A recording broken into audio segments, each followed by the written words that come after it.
Y la semana pasada habíamos hablado acerca de tener, los que vinieron recordarán que hablamos acerca de poner nuestro corazón a favor de los propósitos de Dios, ¿no es cierto? Y hemos visto dos, dos ejemplos que Dios nos dejó en su palabra y uno de ellos es Ana, la mamá de Samuel, ¿sí? Bueno, vamos a leer, bueno, la historia está en Primera de Samuel, si quieren anotarlo, capítulo 1, versículos 6 y 7, yo se las voy a resumir, ¿sí? Para poder llegar con el tiempo. Pero básicamente lo que pasaba era que Ana tenía un esposo que era Elcaná, y este esposo tenía dos esposas, que una era Ana y otra era Penina, que Penina le dio hijos a Elcaná, al marido de Ana, y Ana era estéril, ¿sí? Ana no podía tener hijos. Y, y esta Penina le hacía burla a Ana porque no podía quedar embarazada y le hacía pasar mal momentos. Y Ana, viendo el contexto en 1 Samuel 1, 6 al, no, el capítulo 1 en adelante, 6 al 7 son versículos que separé, pero Ana le hace una oración a Dios, ¿sí? Y esto es lo que habíamos hablado, ¿sí? De muchas veces nosotros lo tenemos a Dios como un amuleto, ¿sí? Para pedirle cosas para nuestros beneficios y no preocuparnos por lo que Dios quiere de nosotros, ¿sí? Por los beneficios de Dios, ¿sí? Porque los beneficios de Dios son los que nos van a transformar, son los que nos van a saciar y nos van a dar longevidad, ¿sí? En nuestro lugar de intimidad, en nuestra pasión por Dios, en nuestro depender de Dios, ¿sí? Atender a los deseos de Dios, atender a los propósitos de Dios, hace que nuestro corazón esté cada vez más atraído por Él, ¿sí? Y eso es un beneficio tremendo para nuestra vida, porque tener a Dios con nosotros, Moisés dijo, no, si tu presencia no va conmigo, o sea, no tiene sentido nada, ¿sí? Nada tiene sentido. Entonces, tener la presencia de Dios nos garantiza, ¿sí? No nos garantiza que todo va a estar bien, ¿sí? Pero nos garantiza que vamos a estar cubiertos, que vamos a estar confiados, de que vamos a estar seguros, de que vamos a estar resguardados con un respaldo sobrenatural, ¿sí? Con un respaldo que ni el oro de todo el mundo puede comprar, ni las muchas aguas, o sea, las tormentas pueden apagar, ¿sí? Y eso es una paz interior, una seguridad, algo que nos lleva a rendirnos a su voluntad, ¿sí? Nos lleva a rendirnos de que todo lo que está por venir, todo lo que pasamos cuando tenemos a Dios a nuestro lado es mejor, ¿sí? Es con más seguridad. Pero a lo que iba es que necesitamos ponernos en la brecha a favor del propósito de Dios. Y Ana, viendo esta situación de que ella era estéril, ella hizo una oración a Dios. Y la oración de Ana fue no que le dé un hijo para sus beneficios, para sentirse bien y para decirle, mirá a Penina, su contrincante, decirle, mirá, yo también tengo un hijo, o querer demostrar, ¿no? Como muchas veces nos pasa. Sino que ella se preocupó. En ese tiempo no había palabra profética, ¿sí? Estaba en falta la palabra profética en Israel. Y eh, la oración que Ana hace es, vamos a leerlo, 1 Samuel 6, 1.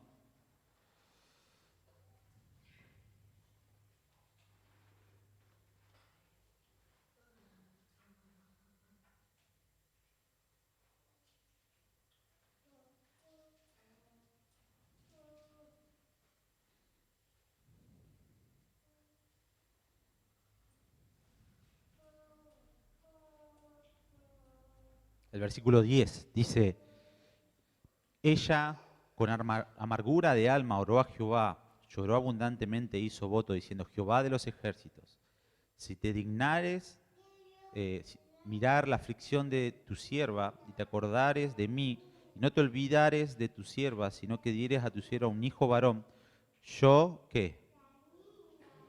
Lo dedicaré a Jehová todos los días de su vida y no pasará navaja sobre su cabeza. ¿Sí? Acá vemos la oración de Ana, ¿no? Y esta oración de Ana tiene que llevarnos a nosotros a prestar atención a nuestras oraciones, ¿sí? De decir, ¿qué ¿Qué le estoy pidiendo? ¿Para qué me acerco a Dios? ¿Para qué oro? ¿Para qué intercedo? ¿Para qué le adoro? ¿Sí? Sí, o para qué soy su hijo, ¿no es cierto? Si es para pedirle cosas o para preocuparme. Sí, Ana, para que entendamos, Ana le pidió un hijo, pero le dijo, me doy cuenta de que, en pocas palabras, te hace falta un profeta. ¿Sí? Y le dijo, si vos me das un hijo, yo no lo voy a tener para mi beneficio, sino que lo voy a consagrar como profeta. ¿Sí? Ana lo que hizo fue, en pocas palabras, preocuparse por lo que primeramente le hacía falta a Dios, ¿sí? Y no lo que a ella le hacía falta. Y esa oración hizo que, obviamente, naciera Samuel, que fue el profeta que ungió al rey David, y por el rey David vino la descendencia de Jesús. Eh, y fue algo tremendo, ¿sí? Entonces, por una oración no egoísta, por una oración de decir, Dios, quiero ver primero qué es lo que te hace falta, qué es lo que quema en tu corazón, qué es lo que realmente vos deseás de mí, ¿sí? ¿En qué te puedo ser útil en este tiempo? ¿Sí? ¿Qué necesitas? ¿Qué necesitas? Y eso va a hacer que Dios provea recursos, cosas en tu vida, o te muestre cosas para que vos puedas ponerlos al servicio o ponerte a la brecha del favor del propósito de Dios. ¿Sí? Y eso va a sostener tu vida, ¿sí? Eso va a sostenerte. Entonces, Ana es el primer ejemplo. Y el segundo ejemplo era Daniel 9. ¿Sí? Daniel 9, vemos que Daniel está está estudiando la palabra de Dios. Daniel está teniendo momentos de comunión con Dios. Y estudiando la palabra del profeta Jeremías se da cuenta que están por cumplirse los 70 años que Dios había prometido o profetizado por medio de Jeremías, de que iba a durar el cautiverio, iba a durar el exilio. ¿Sí? Recordemos el contexto de la historia, es que el pueblo de Israel no escuchó al profeta Jeremías. Los líderes de esa época no quisieron escuchar la palabra de Dios y querían escuchar otros profetas inventados que les decían que todo iba a estar bien, de que estaban bien, de que no hacía falta que se arrepientan, de que que iba a venir prosperidad, paz y cuantas cosas que alimentaban el alma y no el espíritu, ¿sí? Y no un fundamento real que sí Jeremías lo daba, y Jeremías les profetizaba a los reyes diciéndole que se arrepientan porque estaban teniendo vidas inmorales, vidas desalineadas de la voluntad de Dios, en pecado, en idolatría, ¿sí? Y Jeremías les hablaba la palabra de Dios. Jeremías era un profeta que escuchaba a Dios y le hablaba al pueblo lo que Dios estaba hablando, pero los líderes de esa época quisieron escuchar a otros profetas, falsos profetas, que les endulzaban el oído. ¿Sí? Un poquito lo que ¿cómo es que se dice? Cualquier similitud con la realidad es pura coincidencia, ¿no es cierto? Hoy en día. Entonces, hay veces que queremos escuchar lo que nosotros queremos escuchar, pero eso no va a sostener nuestra vida, eso no nos va a fortalecer, eso nos va a cimentar sobre un fundamento de arena, como Jesús habló en el Sermón del Monte. ¿Sí? Pero si nosotros queremos estar firmes ante la adversidad, ante cualquier circunstancia, ¿sí? Como Pablo decía, vivir en abundancia o vivir en escasez, necesitamos recibir el fundamento sólido. Y Jeremías les hablaba, arrepiéntanse, y de hecho Jeremías fue preso por no hablar lo que ellos querían escuchar, sino por hablar lo que Dios hablaba. ¿Sí? Y bueno, pasan unos años, viene el imperio babilónico, invade 3 veces Jerusalén y los lleva cautivos. ¿Sí? Destruyen el templo, destruyen la ciudad, y ahí se va Daniel junto a Sadrach, Mesach, Abednego, y se van al exilio, ¿no es cierto? Entonces Daniel, en el capítulo 9, él ya había recibido gracia de parte del rey Nabucodonosor, había recibido gracia de parte de los reyes que habían sucedido a Nabucodonosor. Él estaba bien económicamente, él estaba cómodo, no tenía necesidad, fuera de su ciudad estaba, pero él estaba cómodo, estaba tranquilo, no tenía necesidad de nada. Pero sin embargo, él, otra vez, alguien que se pone en la brecha a favor de los propósitos de Dios. Y eso detonó, estudiando la palabra de Dios, se daba cuenta de que faltaban 68 años para que se cumpliese la promesa de que Dios iba a restaurar el templo y Jerusalén otra vez. ¿Sí? Entonces él se pone a orar, hace 7 cosas, vamos a verlo ahí, Daniel capítulo 9, el versículo 3. Dice, y volví mi rostro, Daniel 9, versículo 3.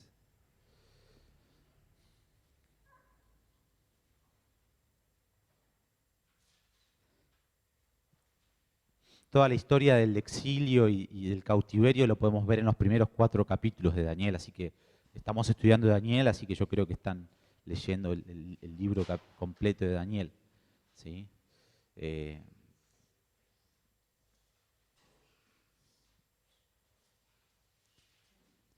Dice el versículo 3, y volví mi rostro a Dios, el Señor, buscándole en oración, ruego.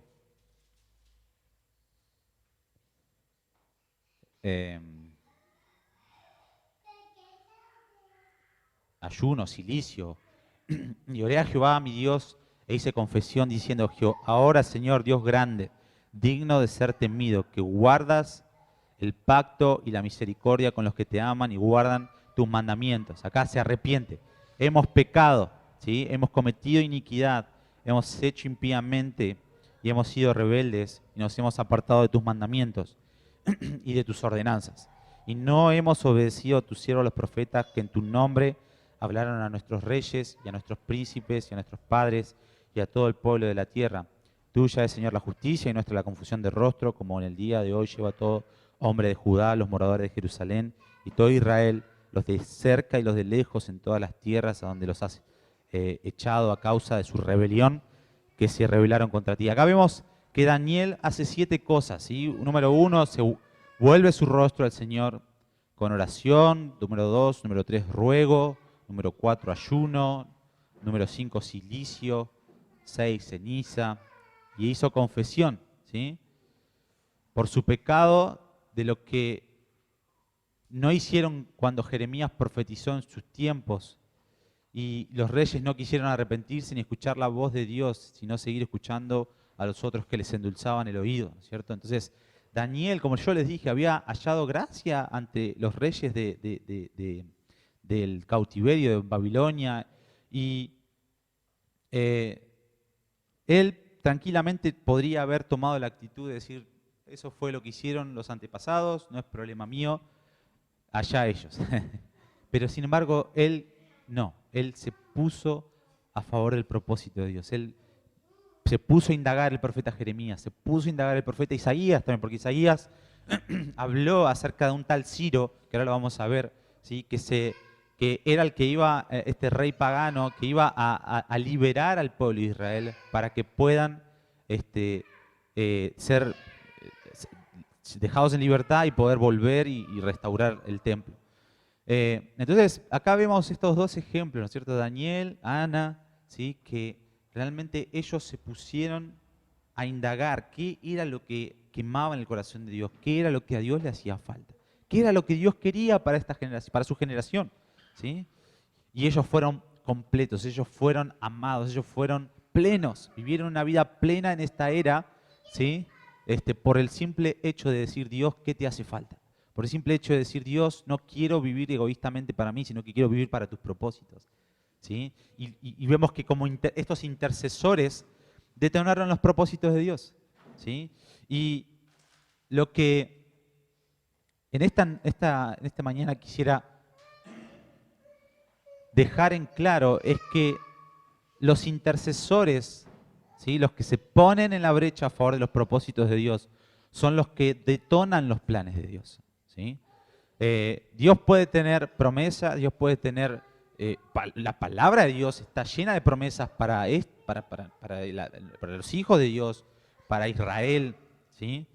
Pero muchas veces Dios necesita intercesores, Dios necesita gente que se desconecta de sus propios beneficios, se desconecta, que muere a sí misma y se pone a favor del propósito de Dios, que se pone a ver, a indagar como Daniel, estudiar Jeremías, Isaías, para ver, decir, Dios, ¿qué te hace falta? Dios, ¿qué es lo que quieres hacer a través de todas las cosas que están pasando?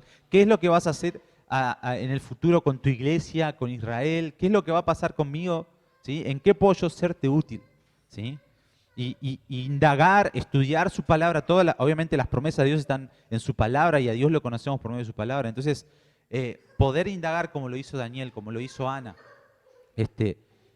y ponernos a favor del propósito de Dios en intercesión, en ayuno, en oración, todo lo que Daniel 9, sí, que ustedes pueden ver y enumerarlo después en su casa, yo se los dicté, pero es un ejemplo Daniel 9 para ponernos y interceder por el propósito de Dios para nuestra vida y para nuestra familia y nuestra ciudad y nuestra nación y las naciones.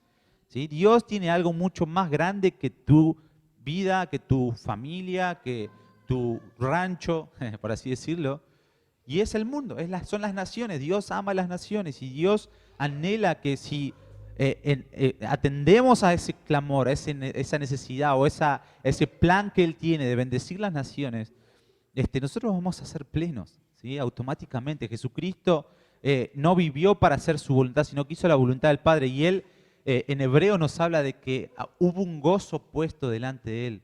Por eso menospreció su vida y sufrió la cruz, ¿sí? Hay un gozo por hacer la voluntad de Dios. Hay un gozo por preocuparnos por lo que Dios quiere para nuestras vidas, para este tiempo. Más que mirar, dejemos de mirar nuestra vida, ¿sí? Dejemos ese egoísmo de decir, ay, no salgo de esto, o yo necesito ayuda en esto y no puedo. Bueno, el día que vos te empieces a poner en la brecha a favor del propósito de Dios, vas a ver cómo Dios va a empezar a transformar tu situación. Es la única manera en la que Dios, porque podemos orar por vos, podemos orar por tu necesidad, podemos orar y lo hacemos siempre, y es algo que ya tenemos implementado en nuestro chip, porque realmente es bíblico, pero Dios necesita una respuesta de tu parte. Dios necesita ponerse a favor del propósito de Él. Dios necesita que vos escuches su voz y que seas guiado por Él, a su voluntad. Porque su voluntad es la que te va a empoderar, su voluntad es la que te va a transformar, su voluntad es la que te va a llevar a vivir en plenitud, porque su voluntad es plenitud, ¿sí? Lo que Él tiene, sus pensamientos no son nuestros pensamientos, ni sus caminos nuestros caminos, ¿sí? Entonces necesitamos en este tiempo cambiarnos ese chip, ¿sí? Egoísta muchas veces, no digo que nosotros seamos egoístas, ¿no? Por ahí suena un poco chocante, pero es una realidad, así muchas veces tenemos a Dios como alguien que tiene que darnos a nosotros y no nosotros darle a Él lo que Él quiere de nosotros, ¿sí? Y es al revés, fuimos creados nosotros para su gloria y no Él para la nuestra, ¿sí? Muchas veces pasa eso, ¿sí? Creemos que Dios tiene que glorificarse en nosotros y no, nosotros somos los que tenemos que darle gloria a Él, ¿sí? Dios se va a glorificar en nosotros, pero primero necesitamos tener bien establecidos las escalas de valores, los órdenes que Él ha establecido, amarle con todo para que Él después se encargue de todo lo demás, buscar su reino, su justicia, para que después Él se encargue de todo lo demás. Cuando empezamos al revés nos corrompemos, cuando empezamos al revés nos deprimimos, nos angustiamos, nos ponemos mal, lo que nos ponemos bajo el sistema de este mundo, así que nos lleva a primero yo, después yo y tercero yo. ¿Sí? ¿Y cuándo Dios en nuestra vida? ¿Sí? Y Dios quiere que empecemos a alinear nuestra vida a su palabra, a su propósito, porque es la manera en la que vamos a estar cimentados sobre una roca firme, vamos a tener longevidad en amarle a Dios como queremos amarle, porque todos queremos amar a Dios, ¿sí? Todos queremos amarle a Dios, pero necesitamos que, como les dije, ciertos principios que necesitamos cambiar y empezar a establecer en nuestras vidas. Amén.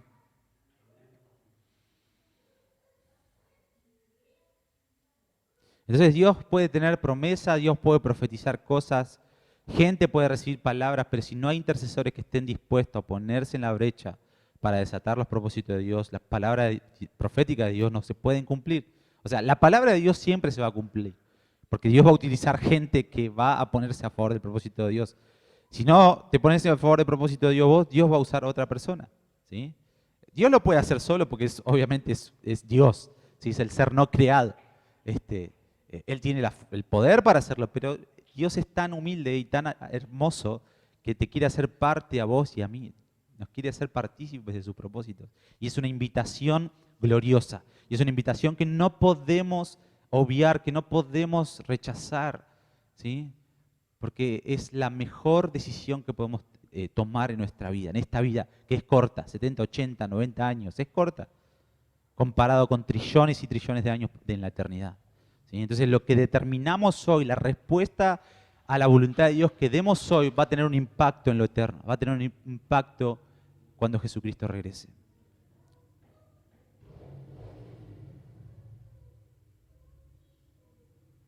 Y esa en Ezequiel 22:30 podemos ver, vamos a leer, de que siempre fue la queja de Dios de buscar gente que se ponga en la brecha a favor del propósito de Dios. Y él dice que nunca, en el pueblo de Israel muchas veces le costaba conseguirlo. ¿Sí? Muy parecido a lo que nosotros hablamos de los judíos, pero nosotros somos iguales, o sea, no nos podemos quejar, no podemos compararnos, digamos, ¿no? Pero siempre es la lucha que Dios ha tenido a lo largo de toda la historia. Dice, y busqué entre ellos gente, Ezequiel 22:30, que se pusiese en la brecha delante de mí a favor de la tierra, o sea, a favor de los propósitos de Dios, para que yo no la destruya y no lo hallé. ¿Sí? Pero yo declaro en esta mañana que pongan la brecha a favor del propósito de Dios para poder cumplir su voluntad en este tiempo. Y eso somos nosotros. Entonces la intercesión cambia la historia, mueve la historia y detona los propósitos de Dios. Al Daniel orar y ponerse a hacer todo lo que hizo en el capítulo 9, despierta el corazón de este rey Ciro.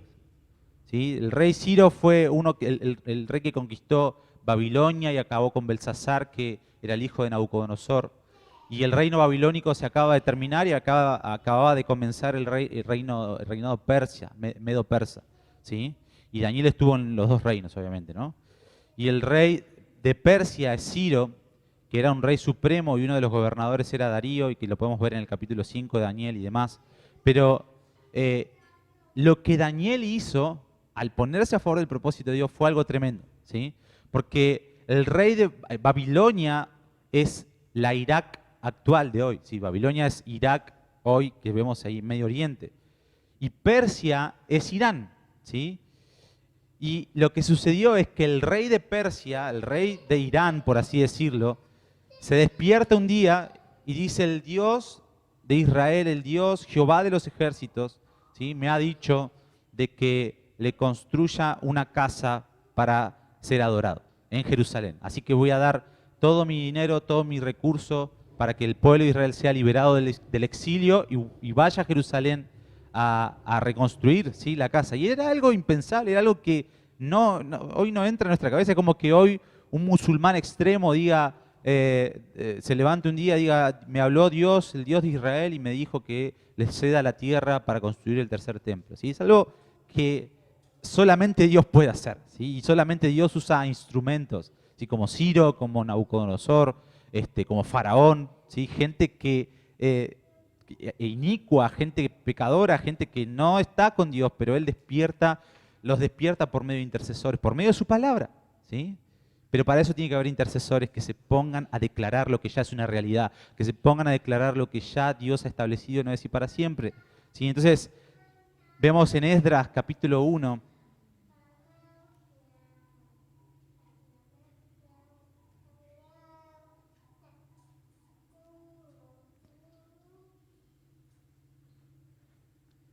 el versículo 2, dice Esdras capítulo 1, versículo 2, vamos a leer hasta el 4, dice: así ha dicho Ciro, rey de Persia, Jehová del cielo, Jehová el Dios del cielo, perdón, me ha dado todos los reinos de la tierra y me ha mandado que le edifique casa en Jerusalén, que está en Judá. Quien haya entre vosotros de su pueblo, sea Dios con él, y suba a Jerusalén, que está en Judá, y edifique la casa a Jehová, Dios de Israel.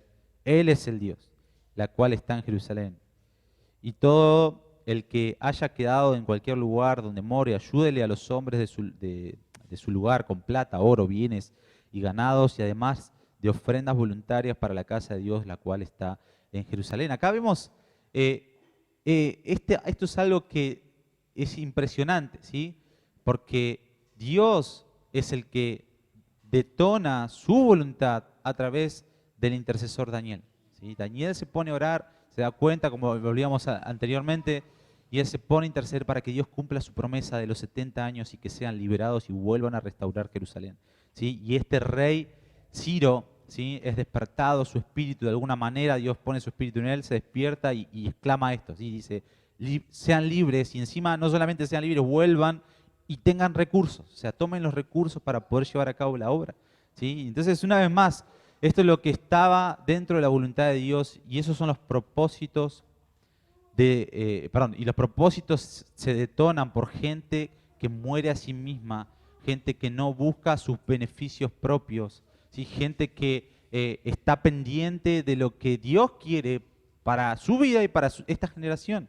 Lo que estamos haciendo nosotros al estudiar Daniel, al estudiar Apocalipsis, al estudiar los últimos tiempos, es justamente esto, tener esta actitud que Daniel, que Isaías, que Jeremías, que todos los profetas, ¿sí?, del Antiguo Testamento, que Ana, que vimos en el principio, han tenido esta actitud de decir, Dios, quiero ponerme a favor de tus propósitos, quiero hacer tu voluntad, quiero escuchar tu voz, quiero ser guiado por vos en este tiempo, ¿sí?, porque no hay mejor lugar, ¿sí?, no hay mejor lugar que estar en tu voluntad, ¿sí? Y eso es lo que Dios quiere para tu vida en este tiempo. Y si vos atendés y buscás su reino, su justicia, primeramente Él se va a encargar de todas tus cosas a medida que les vayas respondiendo, ¿sí? Entonces, Dios anhela, ¿sí?, que gente, ¿sí?, que cercana a su corazón, ¿sí? Dice, Pablo habla acerca de que nadie conoce el corazón del hombre sino el espíritu del hombre, y de la misma manera nadie conoce el corazón de Dios sino el espíritu de Dios. Y dice, ustedes, hablando a nosotros, no han recibido el espíritu del mundo sino el espíritu de Dios. Entonces podemos saber lo que Dios nos ha concedido, dice, ¿sí? Entonces, nosotros por medio de avivar el Espíritu Santo, ustedes preguntarán, ¿cómo empiezo? Bueno, empecemos por avivar el Espíritu Santo. Empecemos por darle el primer lugar, por responderle a esa voz del Espíritu Santo que nos lleva y que nos muestra las cosas que necesitamos cambiar, que necesitan ser transformadas en nuestra vida. Primero por la intimidad, amarle con todo, ¿sí? La intimidad es clave porque ese es el primer mandamiento, amarle con todo, nuestra fuerza, con nuestra mente, que es darle la teoría correcta a nuestra mente, la palabra, ¿sí?, con nuestra alma, con nuestras emociones, con nuestro corazón, ¿sí?, que una vez que esa palabra toca nuestra alma, transforma nuestro corazón, ¿sí? Entonces, lo primero que necesitamos es la fuerza, ¿sí? La fuerza es nuestro tiempo de intimidad con Dios para poder avivar el Espíritu Santo en nosotros. Y ese Espíritu nos lleva a conocer el corazón de Dios. Ese Espíritu nos lleva a decir qué Dios quiere o en qué puede serle útil en tus manos. Así que yo te animo a que en esta mañana y en esta semana que empieza, puedas empezar con esta actitud de Daniel, de Ana, ¿sí?, de Jeremías, de Isaías, ¿sí?, gente que se puso en serio, ¿sí?, a favor del propósito de Dios y no así hicieron morir su vida, ¿sí?, llevaron su vida a la cruz y dijeron, muero a mí mismo, pero resucito a tus propósitos, porque entiendo de que no hay vida plena sin que yo pueda estar ahí, sin que yo pueda estar en tus propósitos. Amén.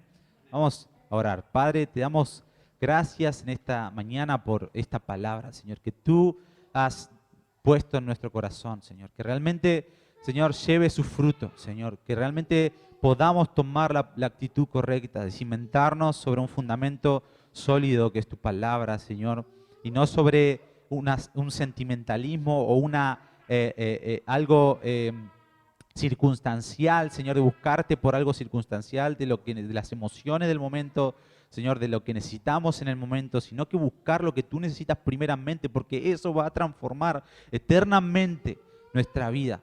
Señor, eso nos va a galardonar para algo eterno y nos va a empoderar en el hoy. Pero tú quieres que primeramente busquemos tu voluntad, que nos pongamos a favor de tus propósitos, porque es un privilegio, Señor, es un privilegio ser utilizados por ti, ser partícipes de tus propósitos, ser esa ayuda, Señor, esa ayuda idónea que tú tienes, Señor, para que podamos ayudar a ponernos a favor de tus propósitos y poder ser esa generación de Danieles, Señor, que se niegan a sí mismos y que resucitan a tu voluntad, a tus propósitos. No hay mejor lugar que estar en tu voluntad. Nada nos va a saciar más que estar en tu voluntad. El gozo es hacer tu voluntad como Cristo, Señor, como Cristo, y Él sufrió la cruz y nos dejó ese ejemplo, es decir, tomen la cruz, hagan la voluntad del Padre, mueran a sí mismos porque hay un gozo. Hay un gozo y ese gozo lo podemos tener hoy por medio del Espíritu Santo. Es un adelanto como es la zarra de nuestra herencia, pero va a ser completado y va a ser pleno cuando Jesucristo regrese. Y esa es nuestra esperanza. Y ahí ponemos nuestra esperanza y te damos la gloria y te damos la honra en esta mañana en el nombre de Cristo Jesús. Amén y amén.